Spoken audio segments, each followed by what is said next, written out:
Span. Thank you, Kelsey. Woohoo! Okay. Today's attendees span a majority of the state of Indiana with even some guests from beyond. So if you are not from Indiana, we're so glad to have you. And for those who are from Indiana, we're so glad that you're our neighbors and that you're here. Two-thirds of our attendees today, or at least the registrants for today's webinar, work for a small employer. So definitely financial concerns with implementing family-friendly policies. We're so glad to bring some free or low-cost options to you. And many of you all hold leadership titles, but want to acknowledge all of you are community leaders just by nature of being here, caring about your employees in this way, and wanting to support them. So thanks for carving out this time from your day. As we are continuing to get to know each other a little bit in the chat, I am going to go through some resources that can support your employees. All these resources are completely free. So Brighter Futures Indiana offers free, just-in-time guidance to help the employees that you work with find, choose, and pay for childcare. We can help your employees connect to resources outside of childcare if they might need them. And several of our web pages are dedicated to educating your employees on the development, the progression, the education of their children. And don't worry about taking a screenshot or writing down this link. You're going to receive it in your email after today's webinar. But all of those resources are available to you on Brighter Futures Indiana. I also want to bring to you some local data. So on Brighter Futures Indiana, we have the data center. And these slides represent data from some of the top registrant counties. But you can explore the data center on your own to find localized information for your community. And so I'll just go through a couple of those dashboards that you have access to. They're updated on a daily basis. Super helpful information. So this first one answers the question, what kind of childcare is available near my business? And so we can see that in St. Joseph County, whoop, whoop, if you're from St. Joseph, this is for you. 54% of children who are of the age to attend childcare actually have access to childcare, and there are 10 licensed or registered programs in the area. Okay. The next dashboard that I will show you is the types of available programs dashboard. And in this dashboard, you can see essentially the programs that operate within and also without, outside of the traditional 9 to 5 business day. So if your business, if your employer operates outside of traditional working hours, this dashboard is an incredible resource for you to understand what's available in your community for your employees. And finally, this dashboard, which all of us were worried about money at the beginning of this webinar, let me tell you, so are the families that are paying for childcare. And this dashboard can talk to you about affordability for childcare in your area. I pulled some of the data from the counties with the most registrants for today's webinar, just so that you could see kind of what is the cost of childcare in your community. Of course, you have access to this dashboard. You can pull it yourself as well.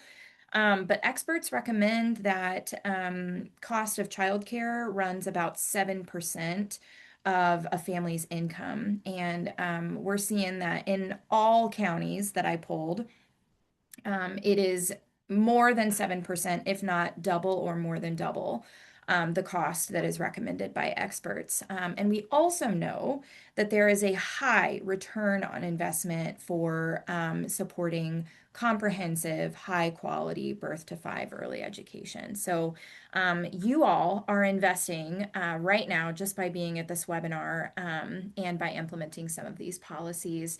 And the Brighter Futures Indiana Data Center can help you make data-driven decisions as you go to make those choices and those changes. To learn about solutions implemented by Hoosier community leaders just like you, the Brighter Futures Indiana Communities page features case issues, briefs from Jasper County, Rush County, Monroe County, and so many more.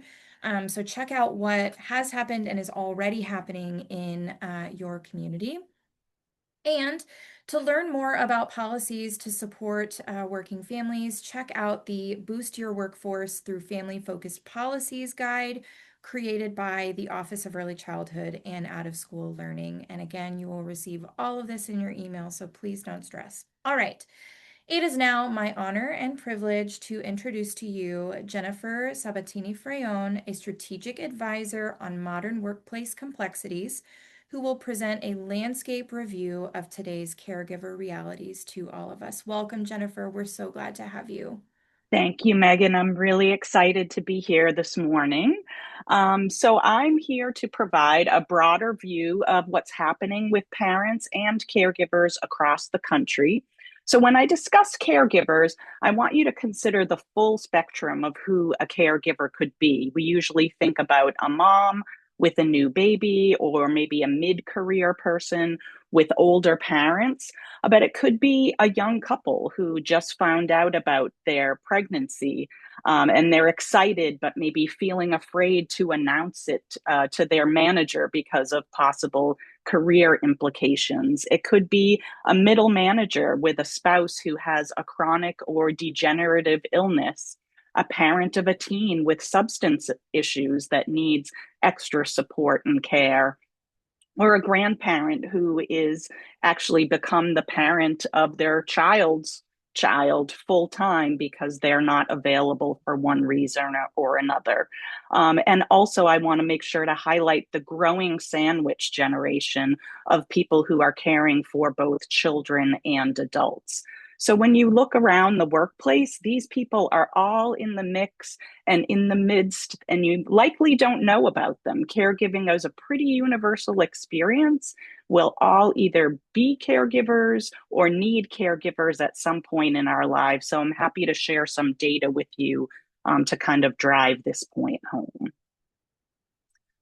So when I talk about caregivers here, I'm not referring to someone that you pay to come into your home, like a nurse, a home health aide. We're looking at the experiences of informal caregivers, those family members, friends, or neighbors who step in with little or no training. They're providing unpaid care for someone who they love. Usually, this is on top of their work responsibilities. And if you click on the box there, Megan, you can see that most of these caregivers already have full-time jobs. More than half are employed full-time, 16% work between 30 and 39 hours, and 25% work a more part-time schedule. But on average, employed caregivers are working almost 35 hours a week, in addition to the caregiving that they're provided.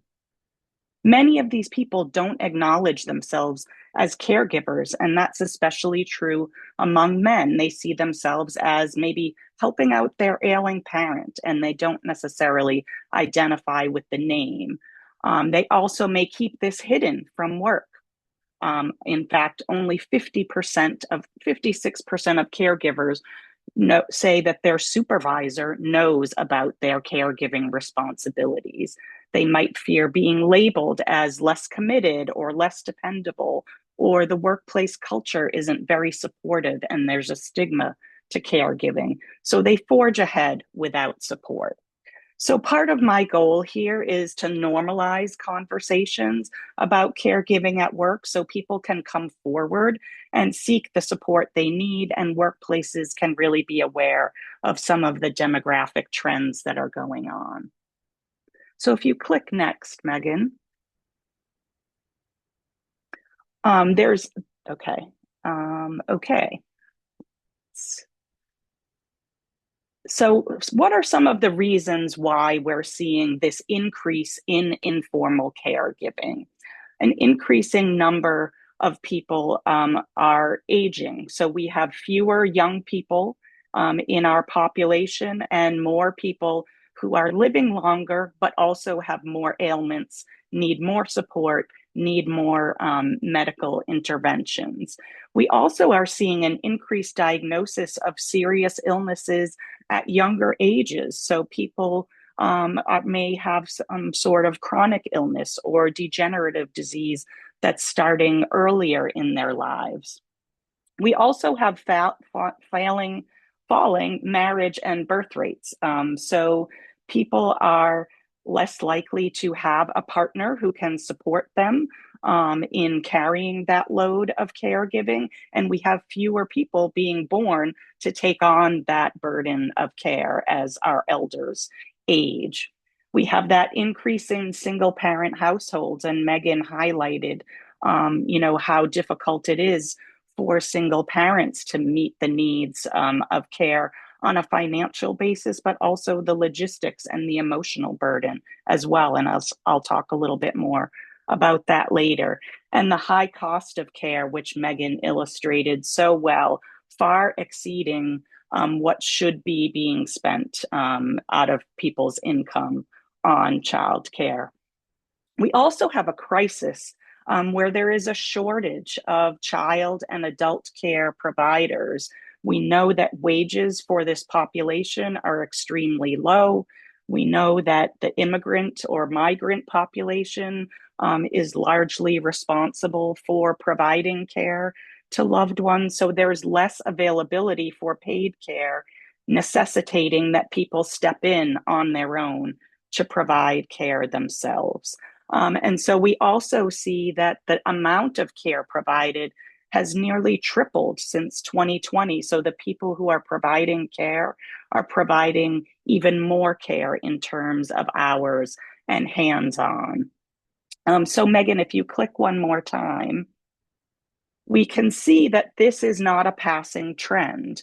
This is something that's expected to continue and even grow over the upcoming years, that we'll have more people who will be providing that unpaid care. So more of your workforce that's going to be impacted by this.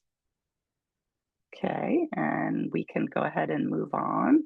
Excuse me for 1 minute while I take a sip here.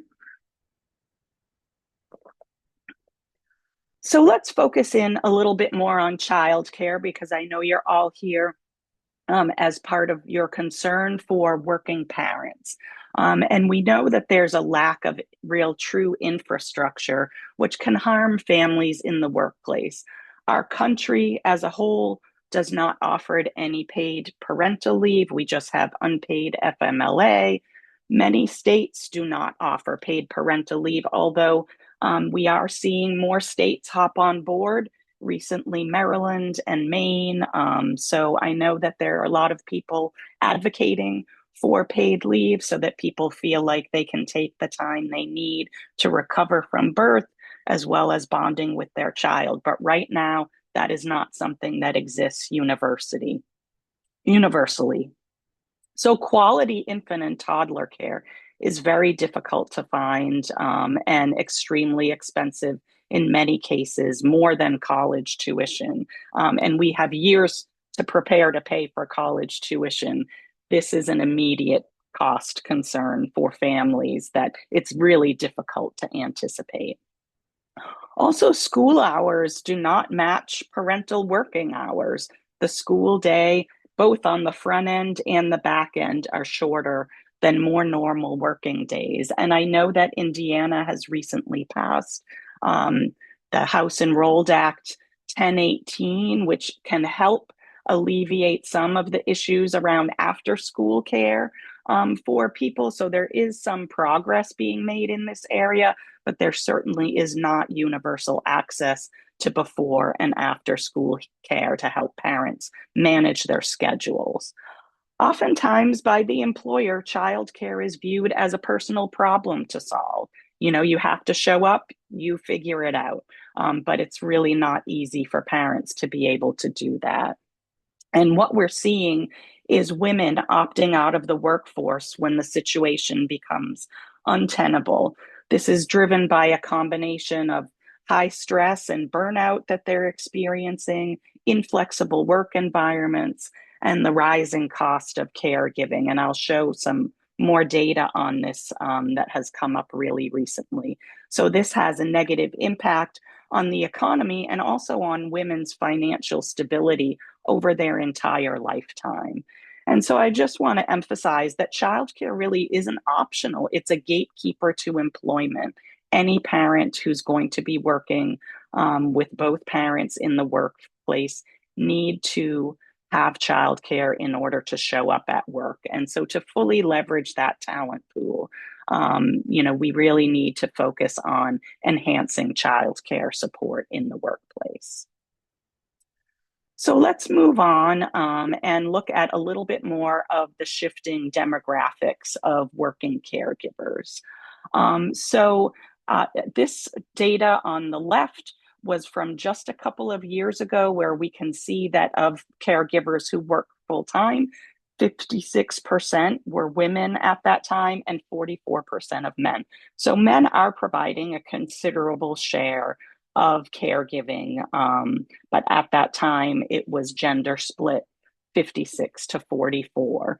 We also see that it goes across every generation. Even the youngest generation in the workplace is providing caregiving. Sometimes it's for a grandparent or their own parent, or it could be their child. Millennials are highly likely right now to be in that sandwich generation. They're coming into leadership roles in their organizations. They're having, children who have lots of caregiving needs, and they're also now taking care of their parents. So this is really touching every generation that exists in the workplace. And Megan, if you, yes, share this latest update, go ahead and click on that. What I wanted to share, and this came up very recently, that the graph on the left has shifted considerably. And at first, when I looked at the data and saw that men were making up 57% of the full-time caregivers, I said, wow, this is a positive trend. We see that men are really stepping up and providing more caregiving. But in reality, this is due to the fact that nearly 500,000 women left the US workforce last year, and most of those left because of caregiving concerns. So this is really a big, prominent issue that, both society and employers need to pay attention to, because we're losing some incredible talent who just feel like managing this balance of home and work life has become untenable. So let's go on to the next, where we're going to talk a little bit about the impacts on people's work and careers. So what happens when people are challenged with their caregiving responsibilities?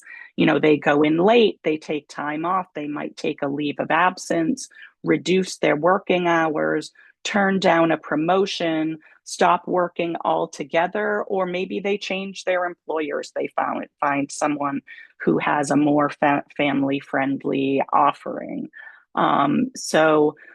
If you click on the next one, Megan, 20% increase in leaves in the last few years. Many employers are seeing people leave because of illnesses, injuries, and mental health concerns. And that has a cost to both the employee and the employer when people take a leave of absence.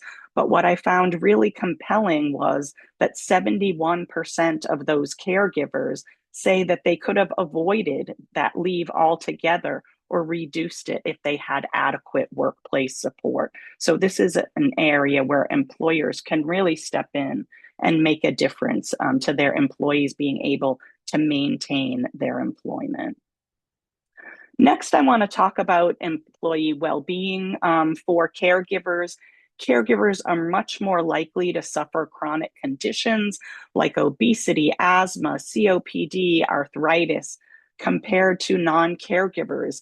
They have more sleep deprivation and physical strain and injuries due to their caregiving. And 23% of caregivers have reported that caregiving made their own health worse. When it comes to mental and emotional wellness, parents of neurodivergent children, adult caregivers, and sandwich generation are most at risk for burnout. But we see universally across all caregivers, 60% screen positive for depression or anxiety. These are very alarming numbers. 56% of caregivers say their role makes it difficult for them to take care of themselves and their own mental health needs. And when we look at financial wellness, over half of caregivers are living paycheck to paycheck, and they spend about 26% of their income on caregiving expenses. So, in general, caregivers are faring more poorly than their counterparts who don't have caregiving responsibilities across every measure of well being. And finally, I just want to give a little snapshot of something that's really emerged lately, an area of research that's been receiving increased attention. So, in addition to the physical labor, there's significant mental labor involved with parenting and caregiving.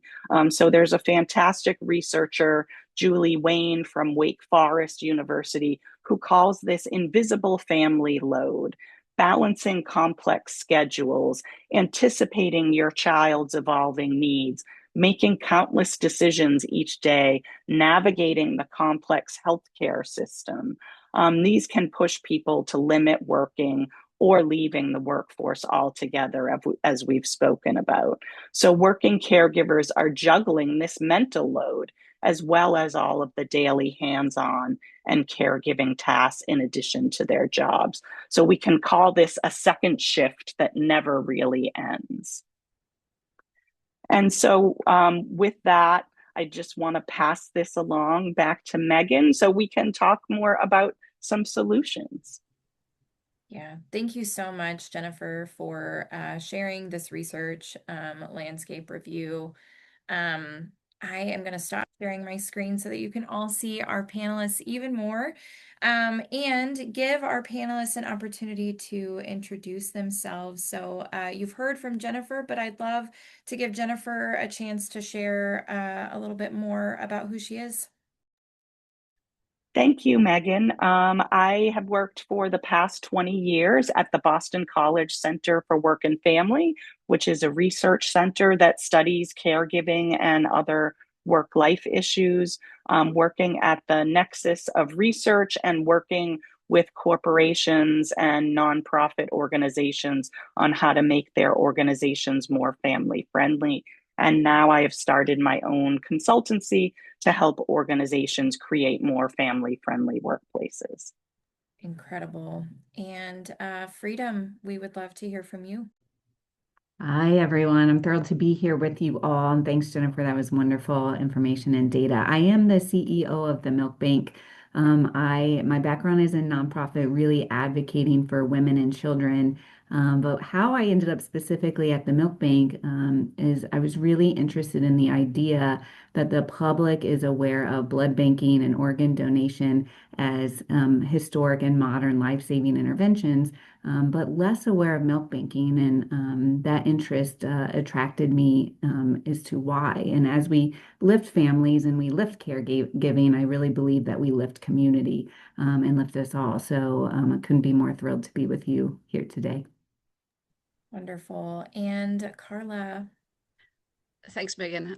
So I'm the founder of the Parenting in the Workplace Institute, which helps businesses set up formal, structured programs where parents can bring their babies to work and care for them while doing their jobs typically for the first 6 months. I got into this work because I had to go back to work when each of my babies was less than 5 weeks old. And in 2007, I was able to find 70 companies that had set up programs from scratch. And they all turned out to have come up with pretty similar structures. And so I decided to build standardized resources to reduce barriers to entry for other companies to set up these programs. Amazing. Well, Carla, we're actually going to pivot right to you. We've touched on some local and some national data on the realities that caregivers are facing, right? So it's time to dive into some policies to address it. you've talked about the amount of research that you have done and resources you've created for Bring Your Baby to Work policies. Tell us, how does this work? And don't babies disrupt other workers?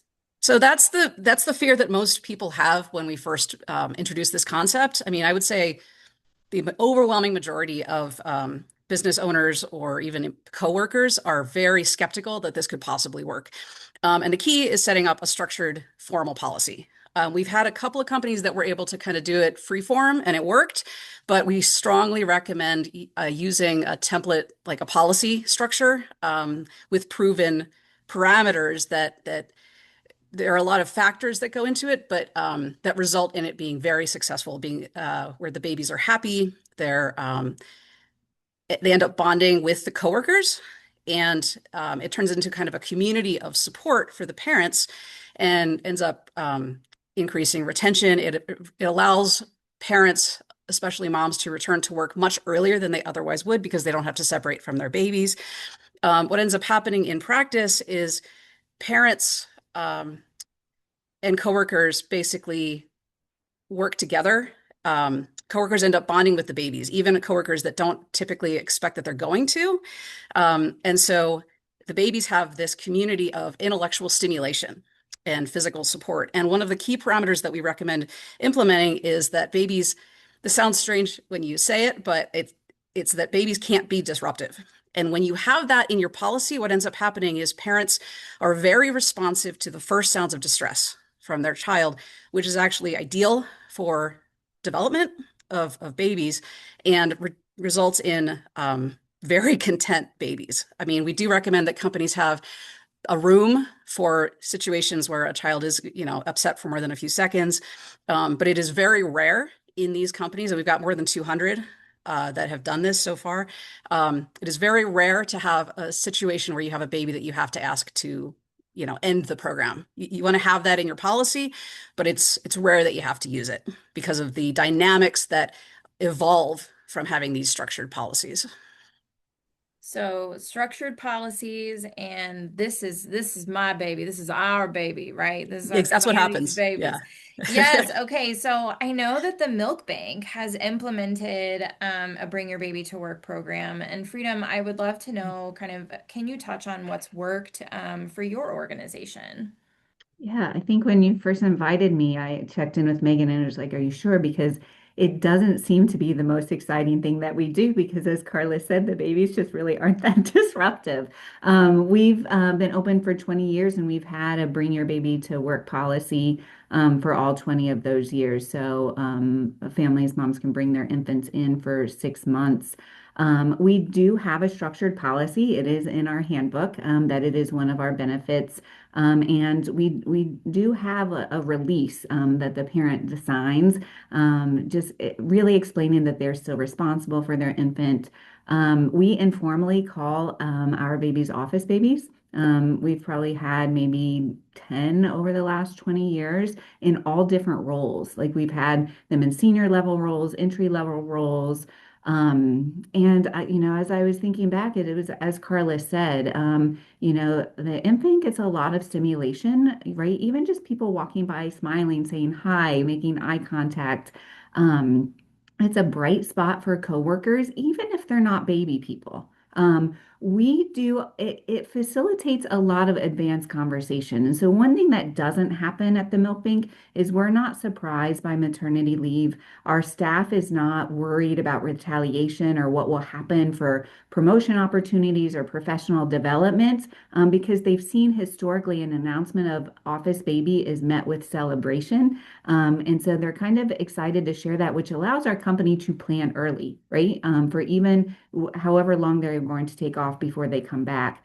It also allows us to set the stage because people do parent differently. And I will say, I'm a little bit of a paranoid mom. I have to try to keep myself in check. I would not, if I had this kind of privilege in the workplace, I probably would not have been the type of mom that would pass my infant around. And so I get to be able to talk with moms and say, you still control, how you want to handle this in your office space, right? Many of them do kind of adopted coworker that they're close with, that they can say, "Can I pass you the baby?" But we do are able to set all of those communication standards kind of upfront to really empower moms and the people around her. So I wish it was more exciting. It just is part of what we do at the end of the day. So.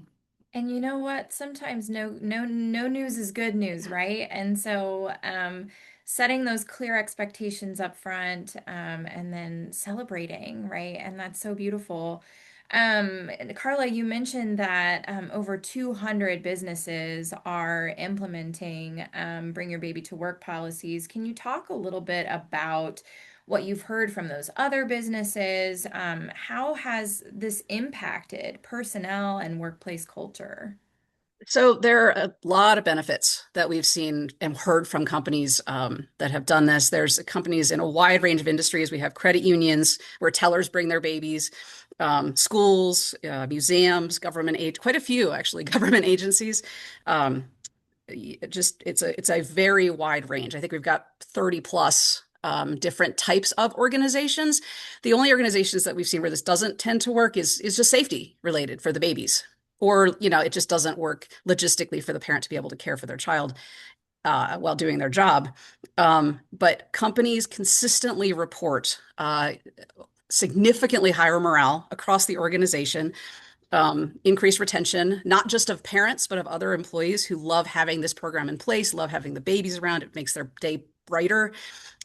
Increased employee recruitment. People tend to want to work in a company that cares enough about their employees to have this kind of program, to be willing to try this kind of program. It also, they found that it actually attracts customers, like retail stores that do this, or credit unions. I've got a number of stories where a credit union would have a teller that had a baby while she was doing her job, and customers, like credit union members, would choose the longer line, to be able to see the baby at the front when they got to the front. Um, and customers would come in more often to visit the baby of the day, and then would buy more stuff in these retail stores. So, I mean, there's a wide range of benefits, and there's almost no cost to implementing this kind of program. I mean, our website has template policies for babies at work and older children at work, and they're free to download. I've got books, to understand how these policies work. And it's all free because we just wanted to make it as easy as possible for companies to try these programs, because once they try them in a structured setting, they work consistently. That's amazing. So we're getting more interaction with the colleagues. We're getting potentially even more purchasers in the store. Man, I'm hearing a lot of positives here, that and ways that it's impacting the workplace. So I'd love to know, there are other policies that can impact workplace culture too, right? We've talked a little bit about bring your baby to work, but Freedom, you are an expert on the Pump Act, and lactation at work, and I would love to know a little bit more about this policy. What is needed to facilitate nursing in the workplace? Yeah. So the Pump Act was really transformative federal legislation. It came out in late 2022, and right now it took a full year to become or it took a couple years to become fully compliant, but now we're fully compliant. And essentially, what this means for nursing mom lactating parents is it closed a couple loopholes in previous legislation. So the first is really every nursing lactating woman is covered now. There was a gap of about 9 million women, salary folks, almost 1 in 4 women in the workforce were not adequately covered before.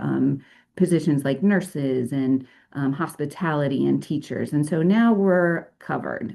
If you are employed in the US, you do have a right to pump at work. The second piece that it did, the gap that it covered, is now there are remedies if someone is not in compliance, if an employee or is not in compliance, including complaints to the Department of Labor, but also civil actionable lawsuits. And we've been seeing those come in pretty regularly over the last couple of years. Some of them are significant, like up to 1.5 million. And so not only is it an employee's right, but there is teeth to that right now. They also did clarify a couple things. In the most significant is if mom is not fully released from work during that lactation break, she should be compensated. It is work time if she is still working. So if you can imagine someone, still typing at their desk or reading, policy or whatever they need to be doing, prepping the lesson plan while they're pumping, that is still paid time. So it is great for employees, but we'll probably get into a little bit. It is also wonderful for employers too.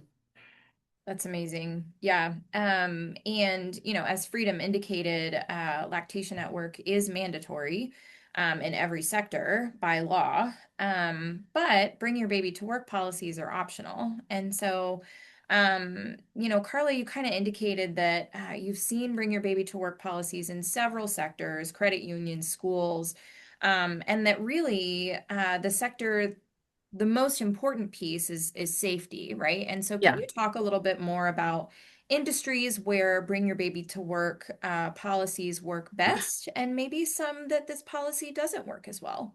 So like I said, the main factor is safety for the baby and viability for the parent. I mean, we had a couple of parents that, they were just like, this just isn't working. I'm going to make other arrangements and that's fine. But having the option is still very valuable to them. Some companies, if they can, will actually cross-train and try to move parents to a safe position just for the 3 to 4 months maybe where the baby's coming to work. So if you're working in a lab, they'll move you to a desk job for that time being if possible. Um, but other than that, that's really it. I mean, parents will they work really hard to make sure that they can make this program successful for themselves and for their babies. They become very efficient at doing their jobs. They'll work quickly while the baby's sleeping, which is very, frequent in this age range. They will stay late as needed because they don't have to run out, especially with the first kid, they don't have to run out to get to a daycare before they close because they have that flexibility because the baby's right there. They don't have to worry about them. And so, companies have every time I thought we had sort of the coverage of this is the kind of range of positions that this would work in, I would come across an organization that had done it successfully in a different type of position. So it works a lot more broadly than companies expect when they're willing to give it a try. Well, and speaking of giving some policies a try, we've learned about nursing rooms and babies in the workplace. Jennifer, I would love to hear from you. What are some other free or low-cost policies that today's attendees could implement to support working families? Yeah, absolutely. And one thing that I think both Freedom and Carla highlighted is how much these types of policies impact a positive culture, not just for parents, but for everyone in the workplace. And so I think kind of the first step is to get leadership on board and have them recognize this issue and that we are in the midst of a growing caregiver crisis. And set the tone at the top that it's okay for people to talk about caregiving at work. Perhaps a brave leader could even share their own caregiving story. And so that is a no cost proposition, which really just elevates the level of trust and comfort and decreases the stigma of being a caregiver at work. One of the other things organizations can do is train their managers on how to be a good caregiver ally in the workplace. And I can talk more about that if we have time to do so. What does that mean to be a caregiver ally? A lot of managers fear having conversations with their employees about their caregiving responsibilities. They don't want to cross that line between work and personal lives. Maybe they just don't want to deal with it, or they think that employees should be able to figure it out themselves. But as we could see from the data, people are carrying a lot with them to the workplace, and it is impacting their performance. And if there are ways that their manager can provide even an increment of support, that can make the whole difference to their experience in the workplace. Also, communicating the benefits that you do have. Many companies have EAPs, Some have, stipends or subsidies for childcare, but maybe people don't know about them until they're in a crisis and need them. So constantly communicating the supports that you do have in place, and really, pushing back on your vendors, on your healthcare plan, on your EAPs, to see what other support can be provided to caregivers. You already have a contract that's, very financially significant with these vendors, and some of them will do lunch and learn webinars on caregiving issues or help integrate this. I think the more the employers push on their vendors to provide extra support, the better, because the vendors want to retain those contracts, and so they may be able to step up and do more. um, Maintaining some sort of flexibility in the workplace. And I know we're hearing a lot of mixed things about return to office pushes. I'm located in Boston. One of our biggest companies in Boston last week just had a big news splash about requiring everyone to be back in 5 days a week. And, that really affects caregivers more than any other population. And so, even if a 5 day in office requirement is deemed necessary by the company, what forms of flexibility can you offer? Is there a way to swap shifts with someone if you have an emergency come up? Are there, ways that you can start your day earlier and end earlier to accommodate the pickup and drop off schedule? Sometimes it's just an incremental amount of flexibility that can really help a working parent or caregiver. It doesn't necessarily need to be working full-time remote, or even, a hybrid schedule, which unfortunately seems to be on the decline. But trying to figure out how your organization can offer at least an incremental amount of flexibility for people to be able to deal with caregiver issues. And the other thing I think is offering some sort of parent or caregiver groups to promote a sense of belonging and connection among the caregivers in your workplace. Some larger companies call them employee resource groups, business resource groups, and they're often associated with, diversity and inclusion initiatives, which again, we're seeing some waning on that. But I would say caregiver status cuts across every demographic, any social status, any race, any religion. People are caregivers. So bringing them together to bounce ideas off one another, just provide support, a common space where you can just say, oh, this is really hard. Like, I'm doing my best to make this work, and have your peers be able to validate you and acknowledge you. And that's where, pushing on your EAP to maybe offer a lunch and learn session, or inviting people in the community who might be able to do something like that for low cost, and would be willing to come into your organization. Any kind of educational sessions like that just give the signal that you're acknowledging people have these caregiving responsibilities, and you as a company want to be there to support them. So it sounds like we can leverage some of the benefits that we already pay for and already have in place, like EAP groups, employee assistance programs. We can encourage empathetic leadership, offer flexibility when possible, right? This can be difficult, but as much as possible, working from home, hybrid, or flexible hours. And then maybe even implementing or offering the opportunity for resource groups so that folks with similar demographics and situations can come together and talk about, hey, we're doing this really hard thing. This is what makes it hard, and this is how we can support each other through it. And honestly, like at the end of the day, Jennifer, you said something about like not wanting to cross the line from, the work to the personal. But we're all persons.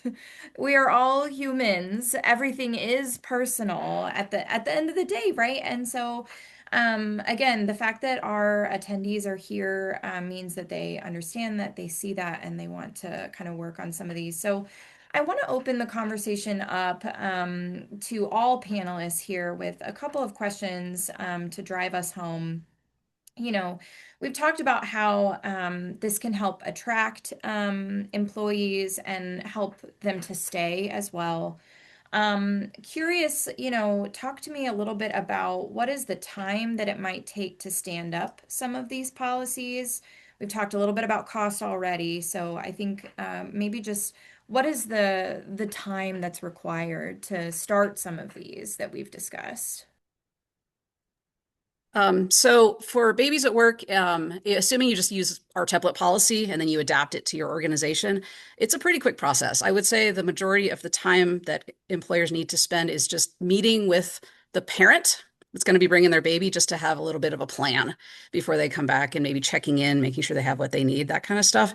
But it is nominal time investment. And once the program is in place, um, people know the expectations, right? And they know that this is the way it has to work, and they need to abide by these parameters. And so it kind of becomes part of the community culture, it's kind of part of the company culture. And so it gets easier to keep it going once you've got it in place.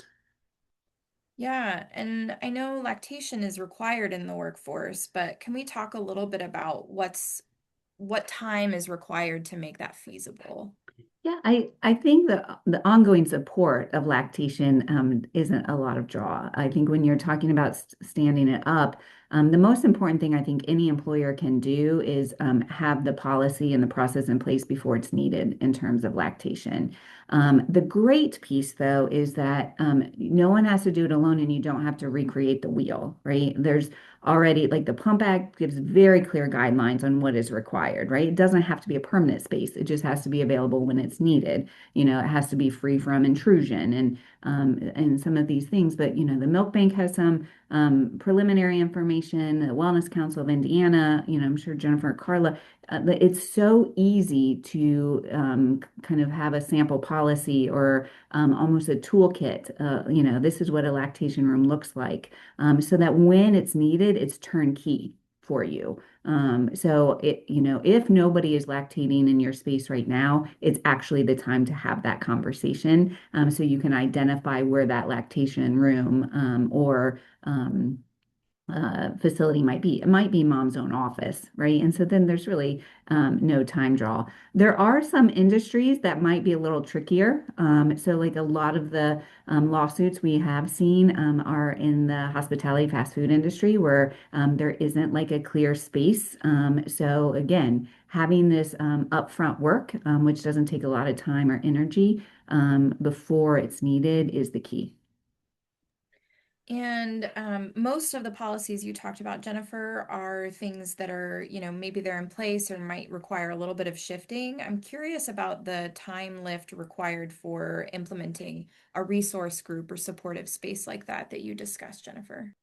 Yeah, I think that, the important thing is to create an alliance, with HR and the leadership, which that can take a little bit of time to get the support that you need in order to do that.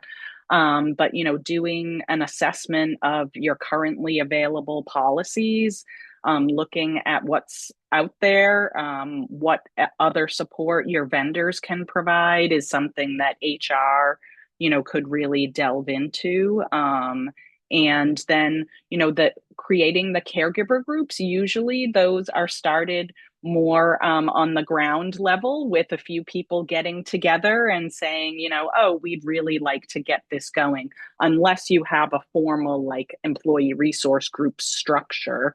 But it could be something very grassroots where you say, like, the first Monday of the month at the end of the workday, we're going to have this optional parent and caregiver group. And you just need somebody to make the effort to go ahead and lead that. But I think the most important thing to start with is getting that leadership buy-in that this is a critical issue, and that the organization, needs to pay attention and really consider what kind of support they can provide. So most of these policies that we discussed are free, if not minimal cost.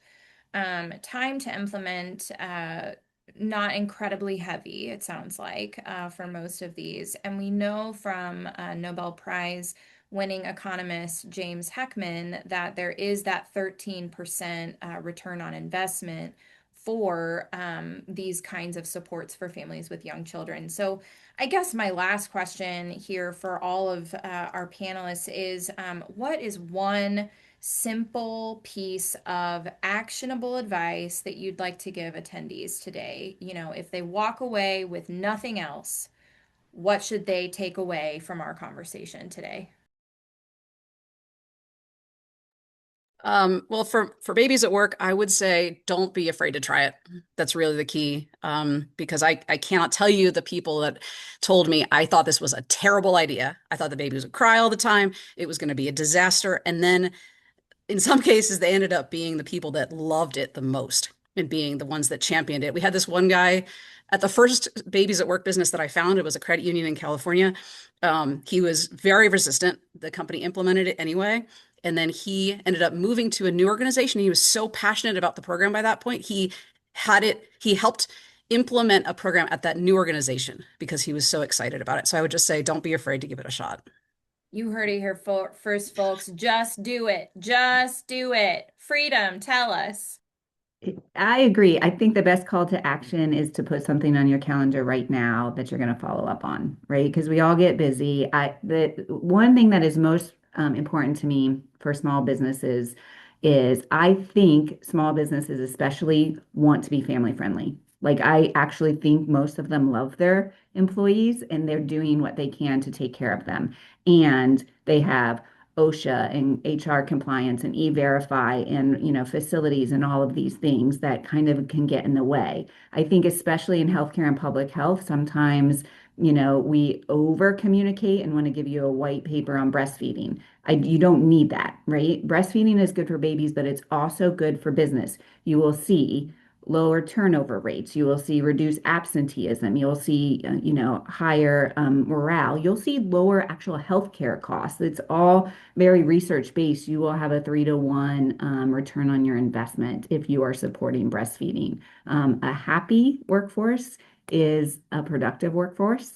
And new moms are one of the fastest growing segment in our labor market right now. So I would say pick one thing, put it on the calendar, or it'll just keep sliding down your to-do list. Amazing. And Jennifer, take us home.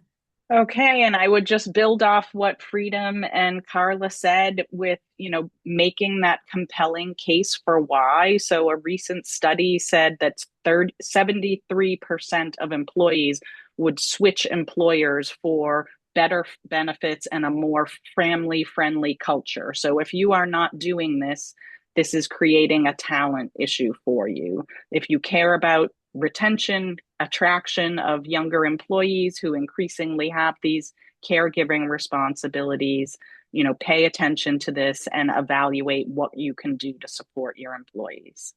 Incredible. Y'all, we have two slides that are going to close us out today. But before we do that, I would just like to extend incredible gratitude. Thank you to our panelists, to Jennifer, to Freedom, to Carla, for your time and expertise. Really, really, really, really grateful to you. And thank you to our attendees.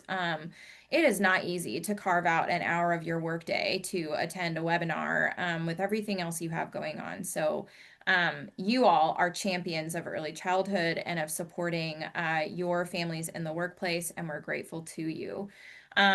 Couple things to bring us home.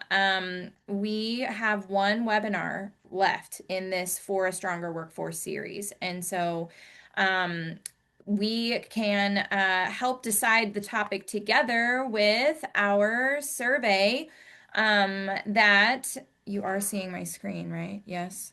Oh, thank goodness. Okay. You can scan the QR code on your screen. You can type the link into your phone or computer. Kelsey's also putting it in the chat for you.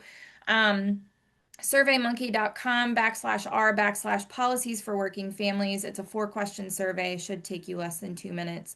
And give us a follow on social media for more helpful and actionable advice, information, access to free resources.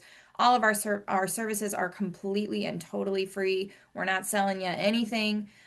We just want to help you. That's it. And help the employees that you work with. So thank you for coming. Thank you to our panelists. Please, please, please take our survey. Let us know how we did, and have a wonderful rest of your day. And it's 11:59. We did it, folks. Drops mic. Thank you all so much.